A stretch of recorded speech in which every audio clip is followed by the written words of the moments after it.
జకరియా గ్రంథం 8వ అధ్యాయం 13వ వచనంలో దేవుడు ఈ విధంగా పలుకుతున్నాడు, మీరు ఆశీర్వాదాస్పదమగునట్లు నేను మిమ్మల్ని రక్షించును, భయపడక ధైర్యం తెచ్చుకోండి అని ఆయన పలకడం మనం చూస్తున్నాం. అవును, మన దేవుడు మనల్ని రక్షిస్తాడు, మనం భయపడవలసిన అవసరం లేదు. ఇక్కడ భయపడుట అనే పదానికి హీబ్రూలో వాడబడిన పదం యారే అనే పదానికి ఉన్న అర్థాలు ఏంటంటే భయపడడం, దిగులు పడడం, జడియడం.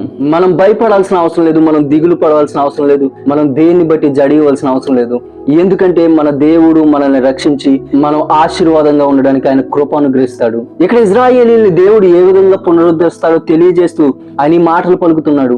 అవును, మనం భయపడాల్సిన అవసరం లేదు, ఎందుకంటే మన దేవుడు మనకు సహాయం చేస్తాడు. మనం చూసినట్లయితే దేవుడు యెహోషువతో కూడా ఈ విధంగానే ధైర్యంగా ఉండమని అతన్ని బలపరిచాడు. అతడు దేవునిని నమ్మికించి ధైర్యంగా శత్రువుతో యుద్ధం చేసినప్పుడు దేవుడు ఆ వాగ్దాన దేశాన్ని స్వాధీనపరచుకోవడానికి యెహోషువకు సహాయం చేశాడు. ఈ రోజు మనం కూడా దేని విషయమై భయపడాల్సిన అవసరం లేదు.